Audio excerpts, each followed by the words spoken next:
Oke, Assalamualaikum warahmatullahi wabarakatuh, Ibu Bapak, apa kabar? Boleh kiranya kalau mau dinyalakan kameranya ini akan lebih bervariasi loh jadinya, nggak layar gelap aja di hadapan saya nih. Saya sapa dulu sebentar, selamat datang di online info session untuk program Doctor of Science in Management ITB, SBM ITB. Bersama saya, Gita dari tim Admission Kampus Jakarta dan tentunya kita sudah kedatangan narasumber, 2 narasumber yang patut sekali untuk ditanya-tanya kalau kita mau enroll program doktor atau S3. Dengan Dr. Anggara Wisesa, Ketua Program Studi DSM ITB. Selamat siang Mas Awi nih, yang Ya. akrab disapa Mas Awi ya. Selamat siang Mbak Gita. Selamat siang Mas Awi, Ya, sehat Mas Awi?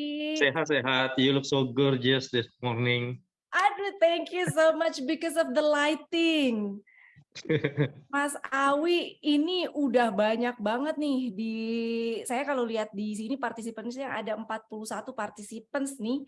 Gimana tuh kalau mau enroll semua dokter itu tempatnya masih ada emangnya Mas Awi? Kita coba sediakan deh, kita coba Gitu. sediakan untuk mengakomodir semua permintaan ini.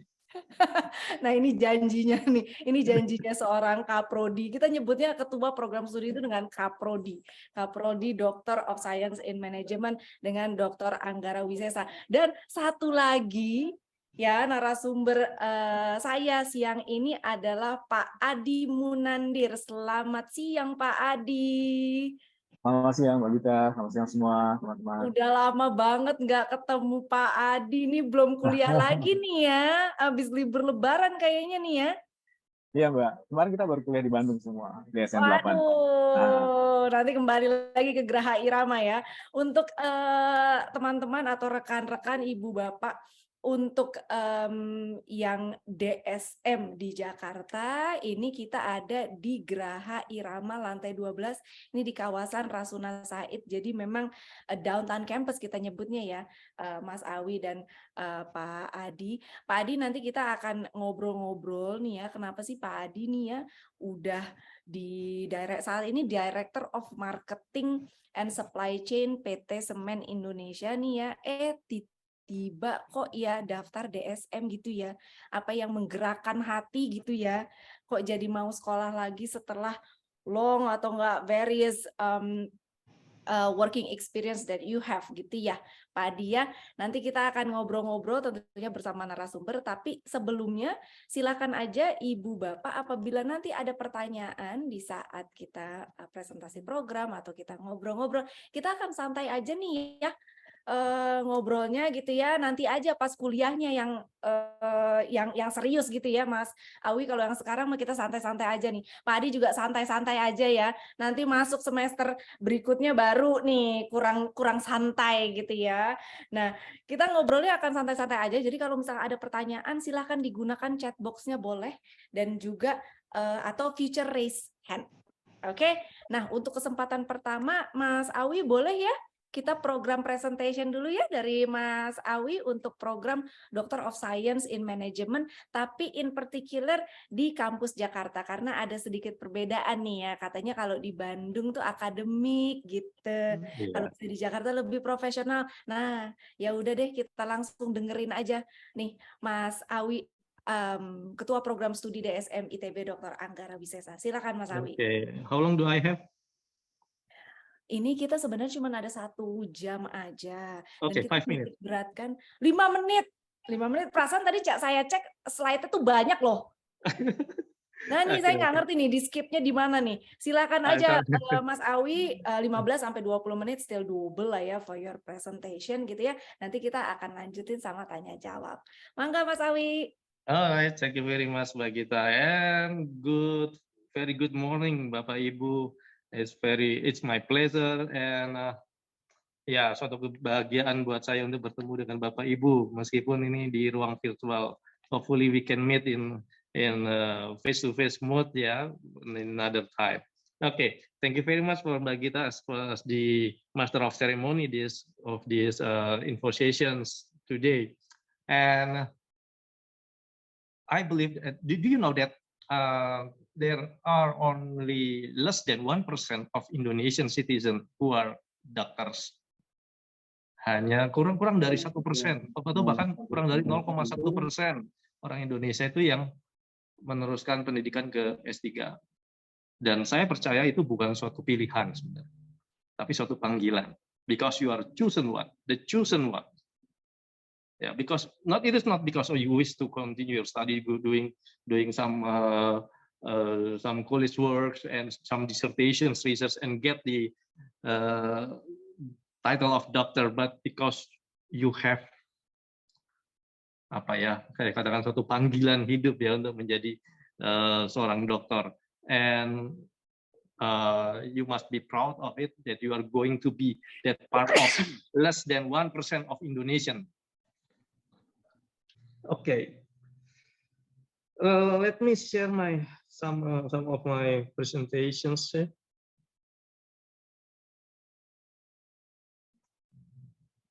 Okay, welcome to the DSM program. This is our campus at Bandung, in Ganesha, as the main campus. We have the white building in the background, which is we call as a Freeport building. And all right, why you should be DSM students or continue your study to the doctoral degree? Yeah, many people ask me, or doing some conversation with me, why should they take a DSM program? Well, I say that it is a choice, and let's follow your heart. Ya, karena pendidikan tinggi, postgraduate itu adalah suatu pilihan hidup tepatnya. Ke arah mana kita mau berjalan, dan itu adalah suatu bentuk kontribusi, bukan untuk diri sendiri, tetapi juga untuk bangsa. Itu yang saya selalu katakan kepada mereka. And as an additional point, I say to them, doing doctoral study is a holiday, not only a journey. This is only a holiday.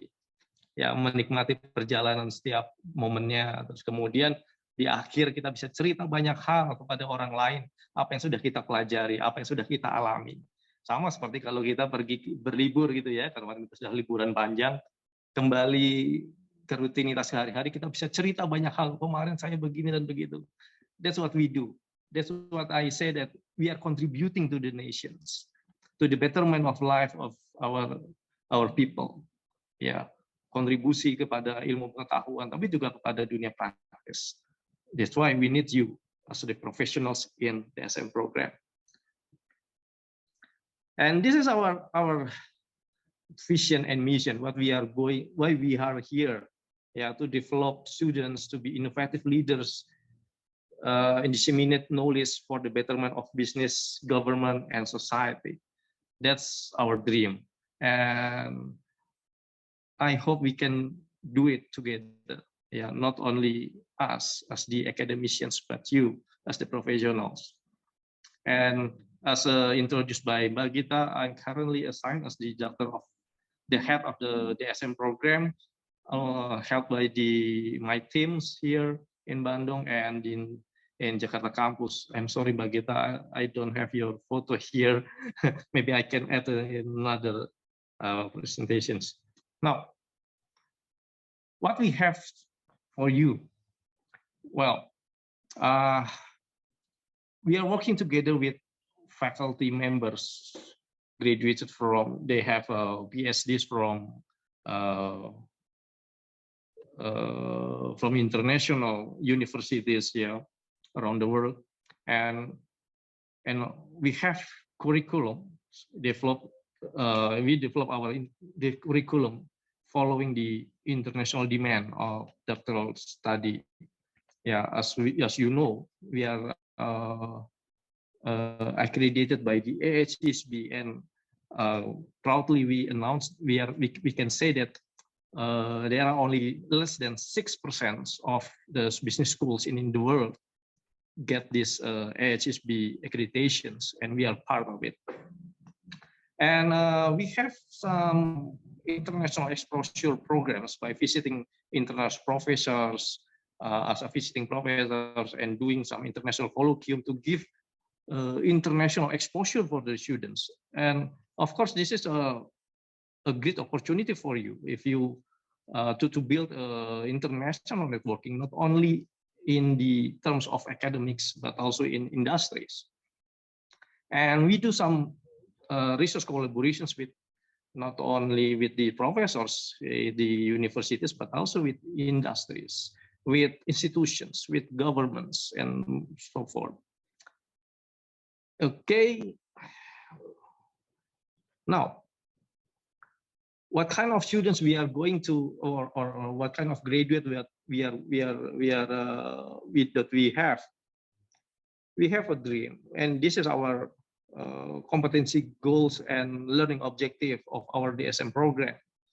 Yeah, we focus on developing philosophical and theoretical understanding. Then this is common for doctoral students.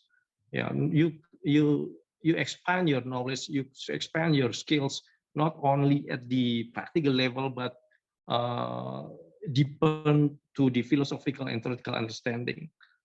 And we develop skills in terms of methodological skills to do research. Because the DSM students is the strong point of the DSM program is in the research, yeah. And while we develop communication skills and ethical responsibilities and practical contributions. And if you take a look into our website, you can find our curriculums. We design our curriculum to be finished in 3 years. Wow, in 3 years. Imagine you can get your doctoral degree only in 3 years. Well, if I may be honest, yeah, I graduated from my doctoral study in 5 years. But you can get this doctoral title only in 3 years. And as long as I remember, there was one student who can finish this DSM program in only 2.5 years. Well, okay. In this first semester, in the first year, you will develop yourself with some research skills by taking some courses like a philosophy and methodology of science, theory model developments, behavioral science, quantitative research methodology, and quantitative research methodology. This is to equip you with some methodology and philosophical understanding about the topics that you are going to research. And in the second and the third years, you are fully doing your research. Hopefully, you can, and we expect you to publish some of your thought and some results of your research to disseminate what you know as a kind of contributions, as I said before, to the academic society and industry as well. Okay. Let me fast forward. Yeah, we have 6 interest groups. Basically, it is let's say the expertise of that we develop, yeah, in our schools, starting from business risk and finance, entrepreneurship and technology management, decision making, strategic negotiations, people and knowledge management, business strategy and marketing, and operational management. I myself is part of people and knowledge management interest group. And when you are going to when you are the SM students, you will be joined with one of this interest group, working together with the professors and other master and doctoral students, doing research, doing some discussions, or doing some projects together. And we update our research topics following the topik-topik yang lagi hot sekarang nih ya. Talking about sustainability, about artificial intelligence and data analytics. I believe this artificial intelligence data analytics is very, very essential for today in Industry 4.0, yeah, and technology digitalizations, and of course entrepreneurship. And why should you take the DSM program? Yeah, unlike if you compare with other programs, yeah, we accompany every of our students to follow or to pass their steps in their study. Yeah, we develop a system that helps students that they can finish their study on time in 3 years. For example, we assign promoters and co-promoters starting from the very beginning of the study. Kalau saya boleh cerita sedikit ya, waktu saya ambil S3, saya baru dapat punya promotor itu di tahun kedua. Ya. Sedangkan di DSM program, you will have promoters from the very first semester. So you can work together and do your research, preparing your research from the very beginning. That's what we do. And we have regular progress monitoring to ensure that every student doesn't experience a difficulty in study. Yeah, and in the last, hopefully, in the second year, you can publish your first paper, yeah, as a requirement to graduate from the DSM program. Now, as mentioned by Gita previously, we have two classes here, DSM for academicians and DSM for professionals. We have we used to campus in Bandung for DSM for academicians and Jakarta campus for professionals. What's the difference? DSM for academicians, for following its name, yeah, of course, designed to be taken by academicians, by lecturers, yeah, or they who wants to be a lecturer. And we do traditional research in Bandung class. Different with the DSM for academicians, DSM for professionals are for professional, business professionals. Yeah, and that's why we have a requirement of a minimum of 10 years of working experience at medium and top management level. And different with the DSM Bandung, DSM Jakarta is mostly doing action research or case study. Why action research and case study? Because the point or the agenda or the goals for the DSM professionals is structurizing knowledge. Yeah, we believe that you have a lot of knowledge from your professional experience. You have, we believe that you have some innovations, and we help you to structurizing this experience, innovations that you implemented in your company in terms of science, in the scientific way. Yeah, how what you have done before in your work, and innovations that you did, yeah, can enrich the knowledge of in management science. That's what we do. That's the difference between DSM for professional and academicians. Okay, so DSM class Jakarta, campus Jakarta, yeah, as I said before, is to capture tacit knowledge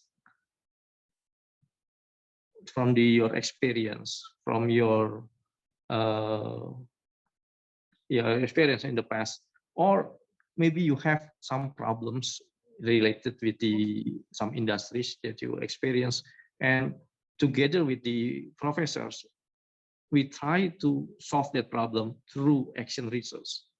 So you are doing research while you are solving your problems in your company. That's for instance, what we do with action research. Or by using case study, we learn something that already happened in the past, yeah, to get some lesson learned, and we structurize this experience to be a novelty in management knowledge and science. All right. I think that's all that I can share with you today. Yeah, maybe we can talk more in the question and answer sessions. Yeah, Margita. Yeah. Sure. Okay. I hopefully I don't take time too much, Margita. No, that's actually a compact explanation. Mas Awi, please, Bapak Ibu, if you have a question, please just raise your hand. It's still flexible.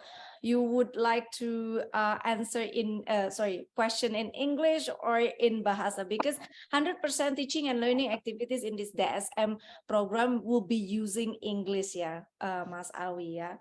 Yeah. Like time. Okay. Apa kita langsung question and answer, or is it a time for Pak Adi to share his experience? This is what I would like Pak Adi to step in, is actually, yeah. Before question and answer, yeah, Pak Adi here joining us. Pak, if you can share a bit gitu ya, before I'm asking you about the challenge. I know it's challenging, yeah, to have this doctoral degree while you're still working in the institution as well. But kalau tadi Mas Awi bicara tentang panggilan hidup gitu ya Pak ya, itu agak-agak sedikit goosebump juga ya gitu ya, panggilan hidup. What about you, Pak Adi? What's been triggering you to enroll this program, to step into this doctoral degree? Oke, makasih Mbak Gita. Kalau buat saya sebenarnya perjalanan ini jadi lebih ke berobat jalan ya. Jadi pilihan saya untuk sekolah dari beberapa tingkatan sebelumnya itu karena menghadapi tantangan di tempat pekerjaan dan melihat situasi yang dihadapi kayaknya nggak begini deh kalau perusahaan misalkan gitu ya. Dan waktu itu saya di BUMN dan melihat situasi perusahaan yang di bisnis yang sangat fully regulated, and then different debt management, different head forward gitu, kayak ngelihatnya kayaknya banyak yang nggak gini deh. Kayaknya perusahaan harusnya nggak begini dikelolanya. Akhirnya saya ngambil S2 saya waktu itu tentang strategic management. Nah, sekarang saya di perusahaan yang di semen Indonesia ini menghadapi situasi market yang sangat kompetitif, menuju ke commodity trap gitu ya, karena semen sangat dianggap heterogen, semua hanya tentang harga gitu ya. Apakah nggak ada cara lain untuk berkompetisi gitu ya? Jadi di situ yang saya alami dan yang saya lakukan untuk menciptakan diferensiasi new value proposition waktu itu dengan menggunakan pendekatan digital transformations. And it turned out to be I failed a lot of initiatives in that area gitu. Dan saya berpikir gimana ya cara ngelola digital transformation yang benar gitu. Saya pengen tahu lebih dalam cara yang baik. Dan di DSM ITB ini ada satu kekhususan yang membahas tentang digital transformation itu. Jadi belajar di sini tentang mendalami, berobat jalan, bagaimana mencari solusi yang bisa diterapkan. Kemudian yang kedua sebenarnya untuk menjadi lebih bertanggung jawab. Bahwasannya dari DSM ini di tahun-tahun awal ini saya belajar bahwa semua yang kita sampaikan, semua yang kita lakukan itu harus memiliki referensi dan basis atau framework yang solid gitu, yang bisa dipertanggungjawabkan gitu. Sehingga nanti apapun hasilnya bisa dipertanggungjawabkan. Jadi makanya saya memilih untuk masuk ke sini untuk melihat lebih dalam lagi, untuk mempelajari dan mungkin bisa men-share apa yang sudah saya lakukan dan ternyata gagal, yang mungkin bisa menjadi kontribusi yang mungkin hanya 0,1 derajat dalam perkembangan ilmu pengetahuan, but I know that I'm contributing something in that area gitu. Jadi mungkin lebih ke sana sih Mbak Gita ya, yang saya rasakan gitu. And you already performed that action research as well, because the strongest point of this program is the action research that we've been talking about. Yeah, well, basically this is one of the challenges also that, according to my experience, this PhD journey is more like contemplations gitu ya. And on a very regular basis, I'm questioning myself about what I'm doing, why I'm doing it, because there's a lot of things, right? Sometimes you have this very good support coming from the environment, and you know you have done something from your papers and from your result, right? But then again, and sometimes you have this presentation in front of a professor coming from Japan, and then he told me that you have a lot of flaws in this area, and then okay, let's do something again. Jadi perjalanan itu naik turun gitu ya. Termasuk sekarang saya baru aja menyelesaikan penugasan di Semen Indonesia gitu ya. Jadi another challenge juga untuk metodologi research berikutnya. Apakah action research masih bisa dilakukan atau is meant to be a case study approach gitu. That's definitely something yang bakal berbeda dari semua, termasuk yang di profesional ya menurut saya. Kita udah melakukan sesuatu, we've done the trial and error process, gitu ya. We've done everything on the field. Itu giving us the feedback and insight on every subject that we are doing. Jadi kayaknya itu yang jadi kekuatan dari kita sebenarnya teman-teman profesional. Oke. Nanti kita akan ngobrol-ngobrol lagi ya, Mas Adi dan juga Mas Anggara. Sebelumnya, apakah ada pertanyaan? Tadi sepertinya sudah ada yang raise hand. Yes, Pak Cahyo. Silakan Pak Cahyo. Halo, ya, salam kenal sebelumnya. Saya dari Kota Medan. Ya, kebetulan originally sebenarnya dari Jakarta. Cuman beberapa tahun belakangan ini kita ditempatkan untuk pengembangan Kuala Namu International Airport. Jadi salah satu program pemerintah Kuala Namu ini akan dijadikan main hub-nya international flight di Indonesia. Jadi rencananya penerbangan dari Kuala Lumpur ataupun sebagian dari Changi Airport ditarik ke Kuala Namu. Ya, sebagai main hub yang international flight. Oke, by the way, karena saya ditugaskan di Medan, jauh dari Jakarta, pertanyaan saya adalah, apakah mungkin orang-orang seperti saya bisa menjadi bagian ataupun mengikuti program DSM di Jakarta? Itu kira-kira apa nih masukan yang bisa dilaksanakan ya? Apakah bisa via online? Dalam arti studinya diskusi ataupun studinya bisa away lah ya dari Jakarta seperti itu. Ya, terima kasih banyak sebelumnya. Zamannya ya Pak Cahyo ya. Iya. Bisa. Gimana tuh Pak Awi? Iya, terima kasih banyak pertanyaannya. Seringkali ini ditanyakan karena DSM profesional sih orang-orang yang sibuk dan tersebar seluruh Indonesia ya. Bukan hanya Indonesia tapi seluruh dunia. Ya, oke. Secara institusi ITB memiliki kebijakan untuk melaksanakan perkuliahan secara offline. Jadi baik mahasiswa maupun dosen hadir di kelas. Kenapa? Untuk meningkatkan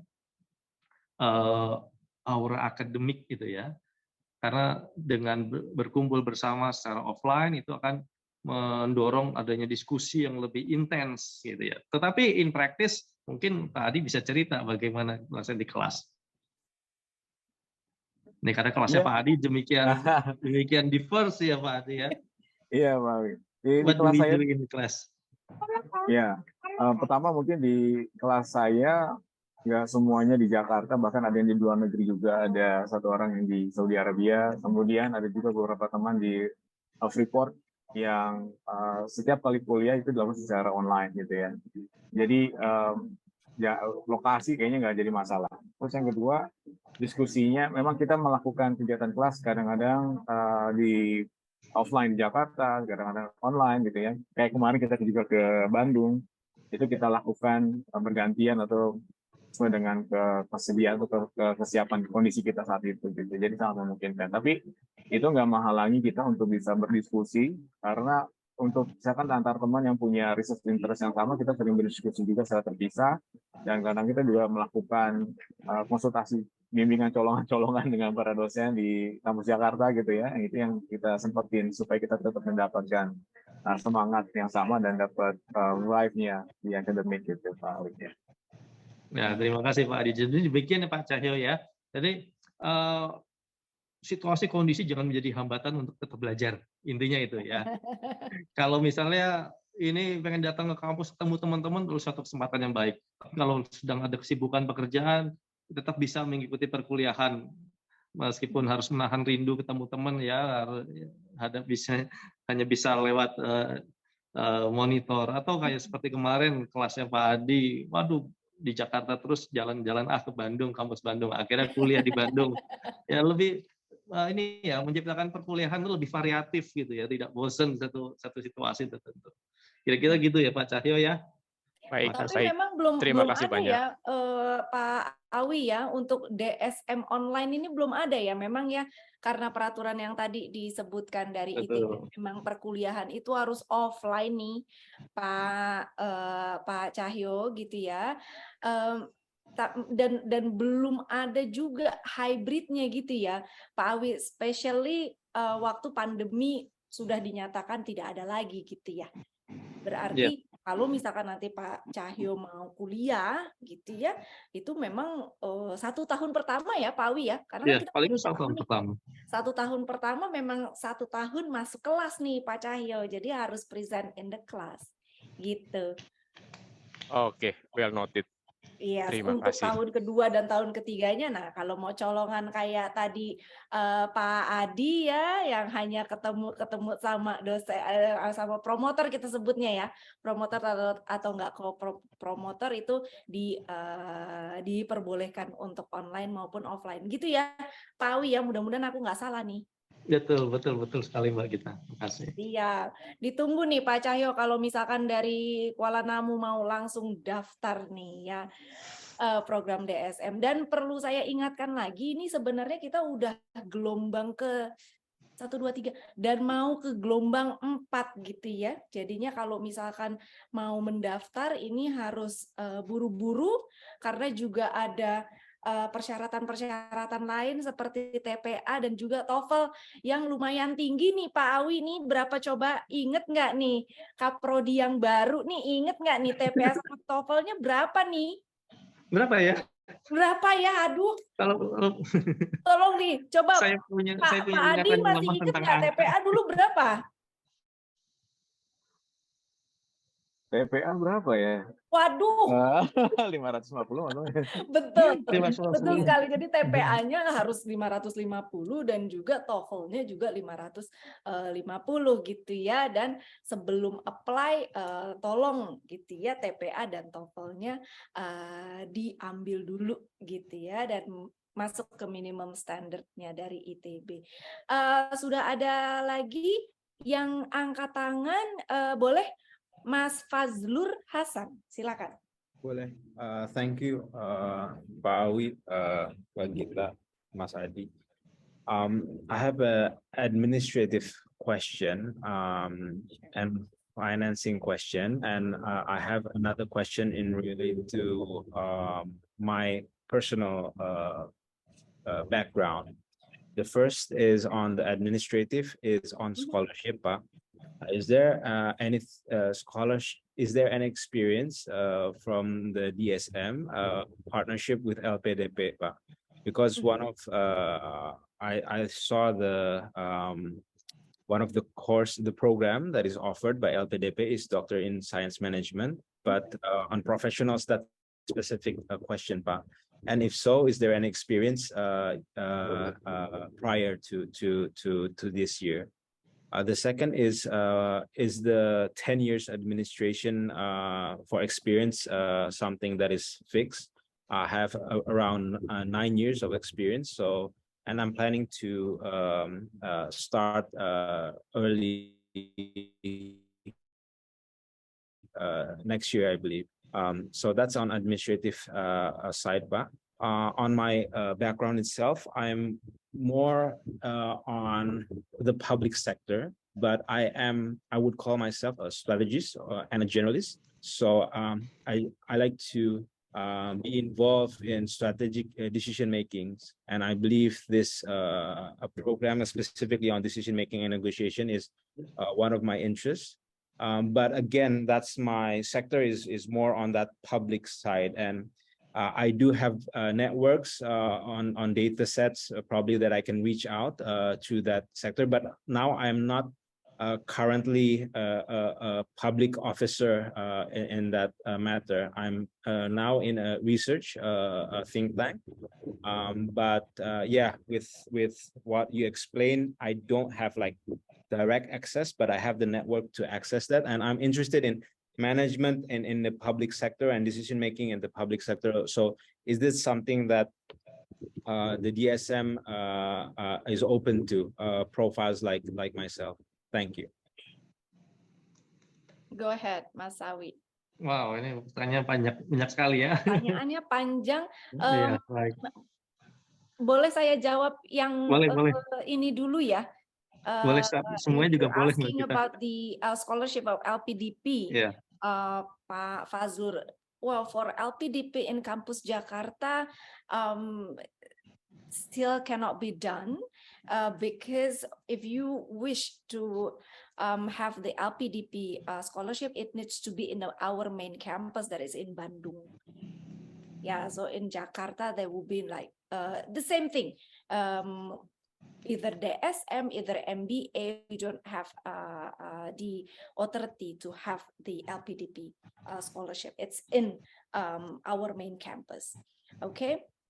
And then I think you would like to enroll this program next year. Yeah. So next year you will be 9 years or 10 years of working experience. Probably 9 years. Okay, yeah. If you can just like drop us your CV and then let us do the work. Okay. So I think 9 years to 10 years of working experience is still doable. But the most important thing is that your interview with Mas Awi needs to be passed.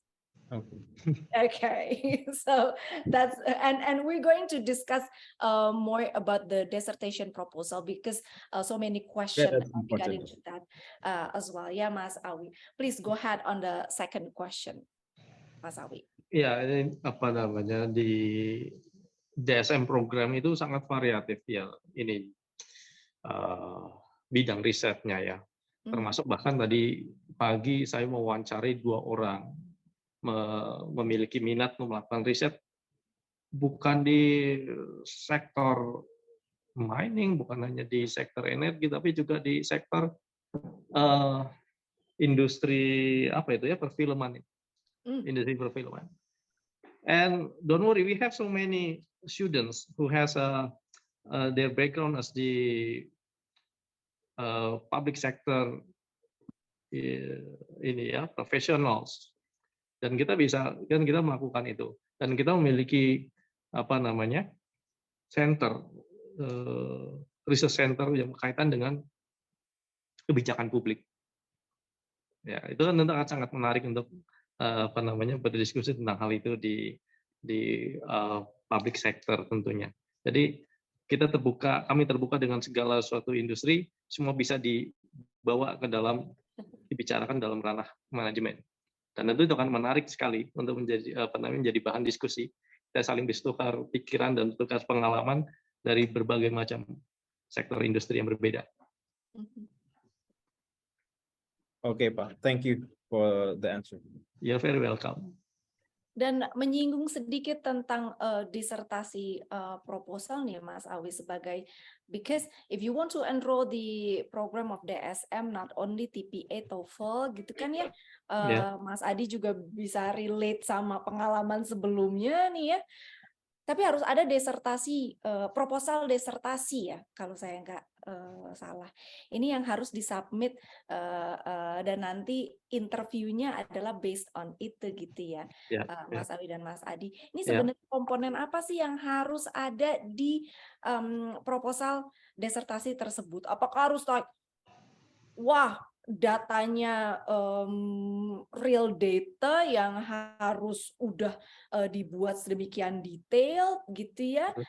Nih mungkin dari Mas Adi dulu nih, apa sih sebenarnya waktu kemarin tuh nulis proposal disertasinya itu seperti apa sih? Silakan Mas Adi. Ya, pas lagi mendaftar waktu itu proposal yang disampaikan, yang pertama lebih fokus kepada fenomena apa yang akan kita teliti, more like on the phenomenon, sama problem statement. yang kita mau jawab gitu. Kemudian kemarin saya coba ada ya beberapa referensi yang bisa disampaikan. Tapi mengenai data segala macam itu belum ada, belum disediakan. Jadi proposal itu lebih banyak kepada problem statement ya, fenomenanya apa, kemudian apa pertanyaan penelitian yang akan dijawab gitu ya. Nanti akan dilakukan pendalaman lebih lanjut bersama promotor untuk memfokuskan. Ya. Oke, Mas Awi, sebenarnya apa sih yang dibutuhkan dari si proposal disertasi itu? Ya, mungkin biar nggak menyeramkan, kita sebutnya sebagai proposal penelitian ya, proposal riset apa atau rencana riset dah.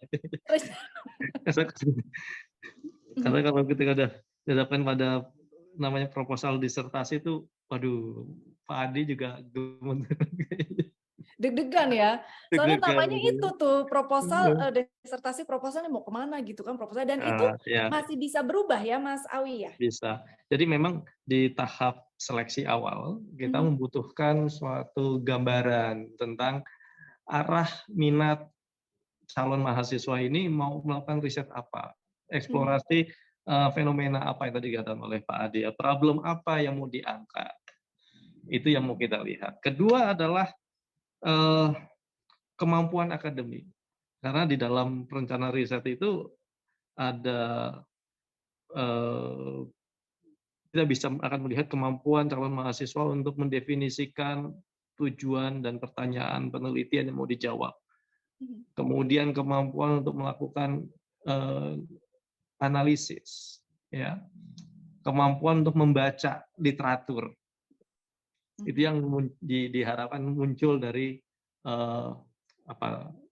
proposal tadi itu dan juga wawancara. Paling nggak itu 3 tadi ya, arah penelitian, kemudian kemampuan untuk menurunkan problem itu, mengidentifikasi problem itu menjadi suatu tujuan dan pertanyaan penelitian, dan 3 analytical skills, 4 satu lagi kemampuan untuk membaca literatur. Dan kalau misalkan lagi wawancara dulu, saya selalu ingat harus baca buku berapa buku satu hari untuk program DSM, Mas Awi, saking banyaknya yang harus dibaca? Banyak ya. Saya nggak bisa mengatakan 1 atau 2 atau 10, tetapi sebanyak mungkin. Sebanyak mungkin ya ini buku ya. Karena memang tujuan kita adalah namanya juga mahasiswa doktor ya, bukan hanya sekedar menjadi master, tetapi menjadi pencipta pengetahuan, dan untuk itu tentu perlu membutuhkan banyak referensi. Tadi seperti dikatakan Pak Adi, untuk sekarang kita belajar untuk mengungkapkan sesuatu bukan hanya our own opinion, tapi harus ada dasar referensinya dan lainnya. Oke, terima kasih Mas Fazlur Hasan pertanyaannya tadi dan juga jawabannya Mas Awi dan Mas Adi. Sekarang kita ke ini, semoga saya nggak salah nih sebut nama nih, Mbak atau Mas Ilviko Sonata? Pak Ilviko Sonata. Pak Ilviko Sonata, silakan Pak untuk pertanyaannya. Ya Bapak, mangga Pak. Ya, saya dengan Ilviko Bu. Izin bertanya Bu ya, untuk ada publikasinya tadi, ada publikasi international conference, ada publikasi 2, publikasi jurnal 1, jurnal 2 gitu ya. Untuk publikasi jurnalnya itu, dan apakah ada syaratnya, ada Q berapa gitu ya, ada Q1, Q2, Q3, Q4 gitu. Apakah ada indeks Scopus atau gimana gitu Pak? Itu aja sih Pak, itu Bu. Silakan Mas Awi. Terima kasih Pak Ilviko. Ya, terima kasih Pak Ilviko. Ini mungkin seharusnya Bapak ini ya, mungkin Bapak punya pengalaman di situ ya. Jadi memang seperti diminta oleh pemerintah, kementerian, bahwa setiap mahasiswa doktoral itu memberikan kontribusi pengetahuan lewat publikasi. Ada 2 publikasi yang perlu dipenuhi untuk lulus dari program DSM. Pertama adalah jurnal nasional terindeks, ya, minimal itu, atau jurnal internasional terindeks, itu minimal. Yang kedua adalah jurnal terindeks Scopus. Nah, ini untuk terindeks Scopus, bila mahasiswa ingin lulus dengan predikat cum laude, maka perlu publikasi di Scopus Q1 and Q2, ya, Scopus Q1 dan Q2, ya, atau minimal Q3, atau minimal banget adalah Q4 tapi 2. Ya, tapi saya sarankan Q2 lah minimal. Saya selalu mengatakan seperti itu.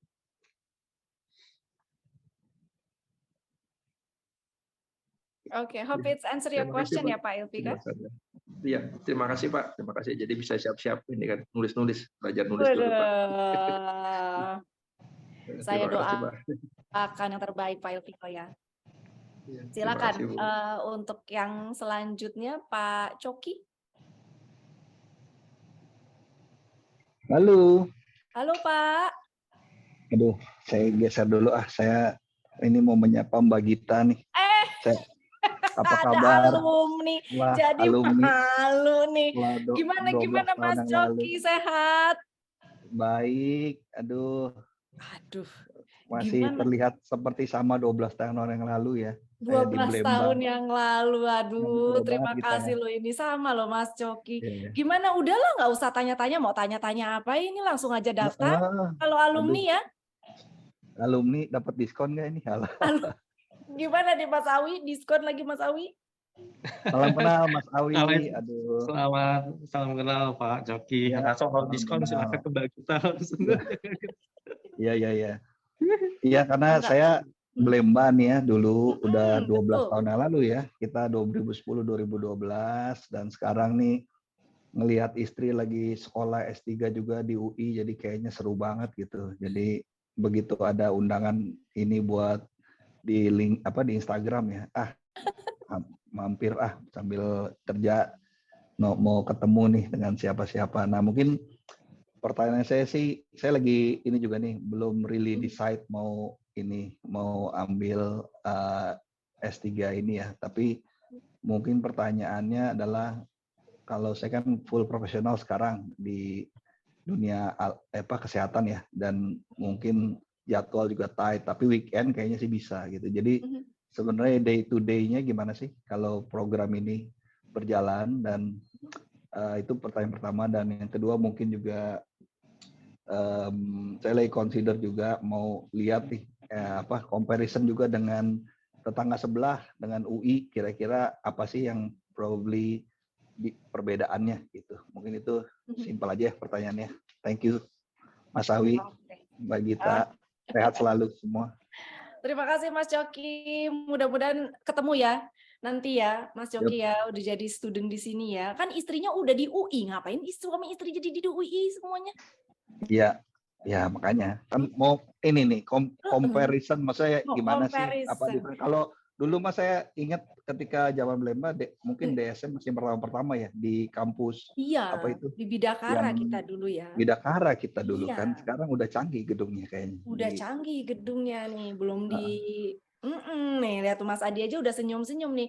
Mas Adi juga dulu pasti comparison juga nih ke UI, kemana nih Mas Adi, boleh ceritain nggak nih comparison kemana aja nih sampai akhirnya memutuskan untuk oke lah saya ITB aja gitu, gimana Mas Adi?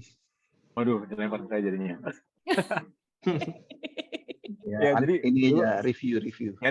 Sharing dulu pengalaman saya. Jadi sebelum memutuskan ke ITB, memang saya melakukan perbandingan tuh bareng-bareng, ada beberapa teman gitu ya, antara UI, ITB, masuk yang swasta kayak BINUS gitu ya misalkan. Tapi waktu itu akhirnya saya memutuskan ke ITB. Ini mungkin agak cheesy ya, tapi ngelihat tentang sekolah manajemen berasal dari ITB gitu ya, kayak MIT Sloan Fellow misalkan kayak gitu, ngelihat kayak pasti ada yang berbeda deh gitu ya, pendekatan akademisinya, approach-nya pasti agak beda. Saya S1 S2 saya di UI ya. Kalau di UI waktu itu saya ngerasa pendekatannya sangat banyak filosofis, mungkin waktu saya ngalamin S2 gitu ya. Tapi kalau di ITB ini pendekatannya ada nuansa engineering-nya kerasa gitu. Jadi maksud saya gini, pada saat mau melakukan penelitian nggak cuma kualitatif, kuantitatif, sekarang ketemu lagi sama sistem dinamik misalkan. Bagaimana memvisualkan suatu konstruk yang punya hubungan begitu rumit gitu, tapi bisa divisualisasikan dengan sistem simulasi yang menurut saya kalau dipegang sama sekolah yang basisnya engineering atau institut teknologi gitu ya, somehow itu bisa menggambarkan lebih kaya gitu kali. Itu pribadi saya. Jadi that has to be something different in school of business coming out of engineering school gitu. Karena saya basisnya juga engineering, jadi makanya saya sangat positivis gitu ya kalau penelitian. Dan terbukti nggak?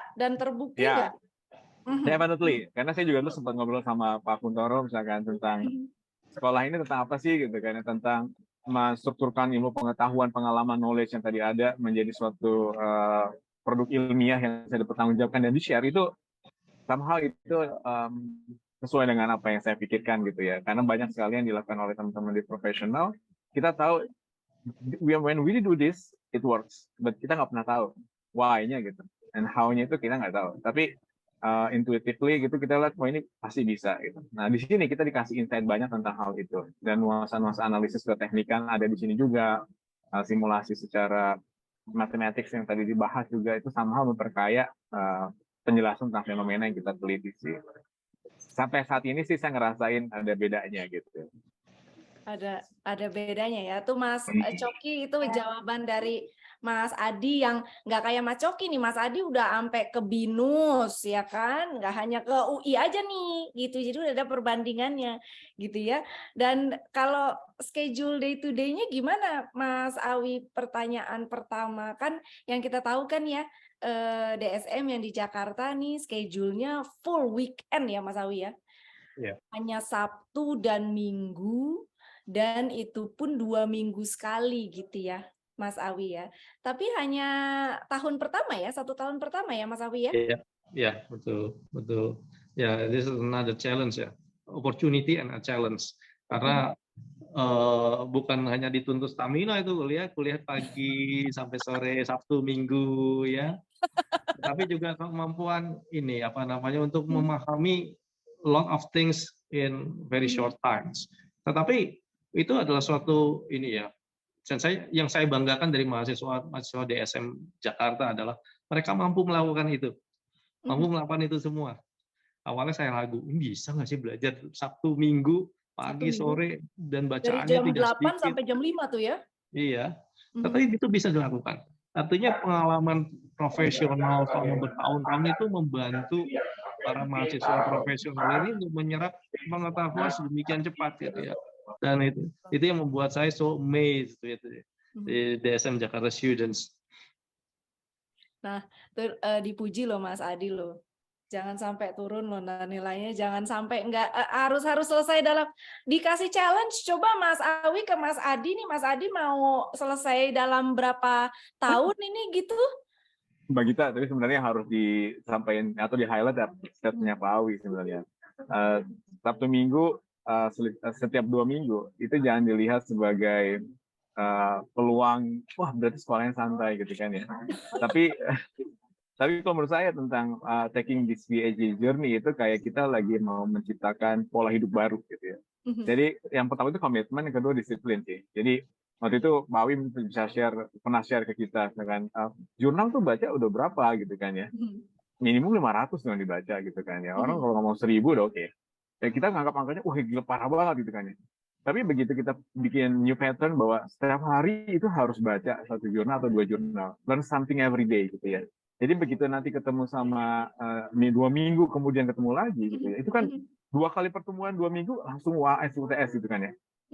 Itu berat sih betul. Tapi menurut saya dengan ada bikin pattern baru, kebiasaan baru setiap hari harus belajar mencicil di tengah-tengah kesibukan kita itu yang ngebantu sih sebenarnya. Jadi jangan terkecoh tentang terlihat seperti privilege. Nah, tapi itu sebenarnya tantangan yang sangat besar. Justru kita sebagai profesional itu jadi building new habits itu yang paling utama sih, modal utamanya menurut saya sih. Dan saya banyak ngelihat teman-teman yang saya juga ngerasain ya di semester pertama itu we kind of hook up gitu dengan activities ini gitu. Karena begitu udah ada ada fenomena yang kita lihat, terus baca jurnal, ternyata begini ya, ternyata ada lagi. Jadi nggak pernah satu jurnal berhenti di satu jurnal, akhirnya beranak pinak ke beberapa jurnal dengan tema macam-macam. Akhirnya kita selalu dinasihati sama para dosen dan promotor, hati-hati.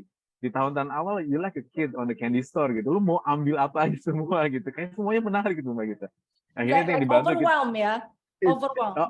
Overwhelm in a good way gitu. Karena kita jadi sangat excited gitu ngelihat semua yang kita temukan. Nah itu yang dibantu sama promotor untuk kembali lagi fokusnya. Ya? Mau ngapain lagi? Gitu. Jadi banyak ini sih, banyak dinamikanya menurut saya sangat menarik banget sih. That's the new challenge ya, curiosity, overwhelm, tapi memang harus diarahkan atau enggak nanti capek di semester pertama dan kedua di tahun pertama itu ya. Betul. Makanya waktu itu ada yang nasihatin juga, PhD student atau dokter itu bukan berarti tahu semuanya, tapi PhD student itu mungkin tahu satu hal yang fokus tapi sangat mendalam gitu ya. Jadi itu yang kita jaga juga tentang contributing on something itu enggak semua tentang creating grand theory gitu kan ya. Tapi tentang mid-range theory dan impacting to the everyday lives itu mungkin menjadi kontribusi yang terbesar buat kita gitu. Tema tentang menjadi bermakna itu tadi yang Pak Awi bilang. Iya, yang penting PhD-nya nggak permanent head damage itulah ya yang penting ya Mas Awi sama Mas Adi ya. Oke, ini udah lewat 2 menit gitu ya, dari 1 jam kita nih seharusnya schedule-nya. Kesempatan terakhir untuk pertanyaannya Mas Aziz atau Pak Aziz, Gibran silakan. Ya, Pak Aziz, mangga Pak Aziz. Okay, thanks Mbak Gita, Pak Awi. Actually, I already typed my question in the chat box, but maybe I would explain in brief my question. The first one is about the requirement, especially for the English requirement. Do us need to provide English certificate or English requirement if we are already graduated from the overseas university? This is my first question. The second one is about the thesis writing. We need to write in English, full English, I mean for our thesis, our dissertation. And then about the curriculum, could you explain maybe the difference between curriculum in campus Jakarta, between the campus in Bandung, specifically for the coursework curriculum, yeah. And then about the research, you already explained about the difference. In campus Jakarta, we should write action research, while in Bandung campus, we could choose between traditional research or academic research or action research. Could you explain more about what is the difference between action research and academic research? And then, do we allow to conduct traditional research if we are joined with the SM Jakarta campus? Let me tell you that my goal is to be an independent researcher, although I am a professional, but I want to be a researcher in academic area. Maybe that's all my question. Thank you. Oke, Mas Aziz, saat ini kerja di mana, Mas? OJK. Di OJK. Oke, keuangan tuh teman-temannya Mas Awi nih kayaknya. Gimana Mas Awi? Langsung aja Mas Awi, 5 pertanyaan ini kayak Pancasila ya. Ada sila pertama sampai sila kelima ini ya. Untuk yang pertama nanti saya simpen untuk bagian admission ya. Itu bagian saya maksudnya. Yeah. Boleh Mas Awi, silakan. Okay. Untuk yang ketiga sama kelima kayaknya bisa digabung gitu ya. Ya, yang pertanyaan nomor 2 ya. Kita melakukan aktivitas dalam bahasa Inggris baik untuk tugas maupun dissertations ya. Itu semua itu in English. And perbedaan DSM Jakarta dan Bandung ya. Baik, jadi memang tadi saya sampaikan ada perbedaan bukan hanya secara kurikulum sama, tetapi karakteristiknya berbeda, pendekatannya yang risetnya juga berbeda. Jadi perbedaan antara traditional and actions research or case study. Kalau di Bandung, mahasiswa yang akademisi akan berangkat dari mencari apa yang kita sebut sebagai research gap. Membaca literatur, terus kemudian melihat ada satu kekosongan. Ini belum diteliti nih bagian ini. Ya, terus lalu kemudian melakukan penelitian, entah itu melakukan eksperimen atau melakukan phenomenological study atau ethnographic study untuk mengisi kekosongan ini. Ada teori yang secara ini tidak bisa menjawab suatu fenomena, ya itu research gap-nya. Sehingga kita cari penjelasan atau kita memunculkan suatu teori baru, konsep baru, model baru yang bisa mengisi kekosongan ini tadi. Itu yang kami lakukan di kelas Bandung. Sedangkan di kelas Jakarta, seperti saya jelaskan tadi, mahasiswa ini memiliki pengalaman. Ya, itu dibawa ke kelas. Lalu kemudian distrukturkan bahwa pengalaman ini bisa menjadi suatu jawaban atau solusi terhadap permasalahan yang dihadapi oleh industri. Ya, itu yang dikemas di dalam bentuk penelitian saintifik. Jadi pengalaman masa lampau ataupun juga melakukan action research, artinya kita membawa suatu problem real di industri, ya kemudian dipecahkan secara saintifik. Bagaimana caranya untuk memecahkan permasalahan ini? Disimulasikan, dicoba melalui trial and error, kemudian kita dapat suatu formula atau suatu model. Kalau ada masalah seperti ini dalam industri, maka pemecahannya seperti ini.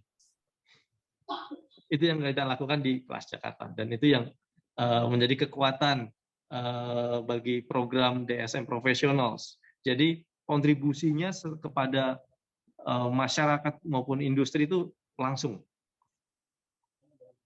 lewat action research tadi, langsung diterapkan. Dan itu tentu akan membawa manfaat ya bagi industri di mana action research itu dilakukan. Ya, lalu kemudian ya tadi perbedaan antara traditional research and action research. Lalu menjawab pertanyaan nomor 4 terkait dengan ya IPSD by research. Ya, we are designing it, and hanya saja kami terkendala oleh beberapa hal ya yang mungkin tidak perlu saya diskusikan di sini, tapi kami memiliki suatu impian kita akan ke sana. Ya, program yang kami miliki saat ini semi PhD by research sebenarnya ya. Jadi pembekalan selama setahun, lalu kemudian 2 tahun sisanya adalah melakukan penelitian mandiri. Kira-kira ini ya apa namanya. Tapi tentu program ini berbeda dengan PhD by course, fully course gitu ya. Selama 3 tahun mengikuti perkuliahan lalu lulus mendapatkan gelar doktor. Nah, meskipun program DSM itu didesain 1 tahun ini adalah course mengikuti perkuliahan di kelas selama setahun, tetapi nuansanya tetap penekanannya adalah pada riset, bukan pada course-nya. Jadi course ini diberikan untuk membekali mahasiswa untuk melakukan riset. That's how we define PhD by research. Kira-kira itu penjelasannya Pak Aziz ya. Kami mendesain PhD by research ini mungkin berbeda dengan di tempat lain. Okay, thanks for your explanation. The last question is, do you allow to conduct a traditional research if we are trained in Jakarta? Okay. Regarding that questions, I think we can discuss. You can discuss it with your promoters.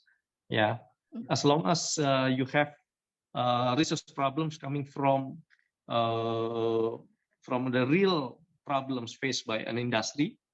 Lalu kemudian nanti menurut perarahan promotor, oke, ini sebaiknya dipecahkan dengan melalui metode penelitian konvensional atau tradisional tadi. That's okay. Okay, thanks for your explanation. I think it's all for my question. Thanks. Thank you so much, Mas Aziz. Jadi Mas Anggara ini kalau misalkan di tahap awal gitu ya, kalau mau daftar program doktor ini disiapkan dulu tentunya nanti TPA-nya gitu ya, TOEFL-nya, terus juga proposal disertasinya. Saya masih pakai term proposal disertasi karena itu yang tertulis di website nih, biar Iya. jadinya nggak nggak nggak salah-salah gitu ya. Proposal Nggak disertasi salah kok. nggak salah ya. Lalu mereka sebenarnya bisa melihat calon-calon promotornya ya, Betul, gitu ya, betul. sesuai dengan minat riset mereka. Nanti tim dari saya gitu ya, tim admission, mohon di chat box kita kasih link di mana sih mereka bisa cari promotor-promotornya. Ini ada di website kita. Jadi nanti kita pilih gitu ya, Mas Adi ya, kalau misalnya Mas Adi tadi yang transformasi digital gitu ya. Terus begitu siapa kira-kira yang promotornya yang sesuai dengan minat riset yang akan diambil oleh ibu dan bapak, gitu ya, untuk tahap awalnya. Dan sepertinya waktu kita sudah habis, ini udah lewat 12 menit gitu. Demikian online info session siang ini untuk program Doctor of Science in Management, especially to campus Jakarta. Terima kasih banyak Ketua Program Studi DSM ITB, Dr. Anggara Wisesa, dan juga student DSM ITB Jakarta yang masih sangat semangat sekali. Mas Adi, sukses dan sehat-sehat selalu. Mas Adi dan Pak Awi, terima kasih banyak. Dan nanti kalau diundang lagi, mohon hadir kembali gitu ya. Tapi mudah-mudahan nanti diundang lagi, Mas Adinya udah jadi alumni nih, Mas Adi ya. Amin, aminnya kenceng banget. Dan untuk Ibu Bapak yang masih mau enroll program dari Doctor of Science and Management, especially for campus Jakarta, ini jangan lupa Mas Awi juga kuota kita cuma 8 ya Mas Awi, satu kelas ya Mas Awi ya. Nggak banyak gitu ya, karena keterbatasan fasilitas juga dari kami gitu, dan pendaftaran masih sampai Juli 2023. Tapi karena ada kuota yang 8 tadi, jadi kalau misalkan itu semua sudah terpenuhi, ada kemungkinan pendaftaran tidak sampai bulan Juli. Jadi ini saya pengen kasih tahu siapa cepat dia dapat gitu. Jangan lupa untuk disiapkan TPA 550, TOEFL juga 550, tulis gitu ya, diketik untuk proposal disertasinya. It needs to be in English, Mas Awi, for dissertation proposal. Oh harus yeah, of bahasa course, Inggris. In English. Okay. Disertasi, proposal disertasi, please written in English ya. Dan untuk online registrasi kami tunggu hingga Juli 2023, tapi ada syaratnya tentang kuota yang tadi saya bicarakan. Untuk keterangan lebih lanjut, please do email us di admission. Nanti tim kami juga akan chat ya, untuk email kami di admission-jkt@sbm-itb.ac.id untuk keterangan lebih lanjut. Terima kasih banyak atas waktunya siang ini, dan tentunya kami selalu nantikan proposal disertasinya agar bisa di-admit sebagai student of doctoral program in SBM ITB, in particular campus Jakarta. Terima kasih banyak, stay safe, bye-bye, sampai ketemu. Wassalamualaikum warahmatullahi wabarakatuh.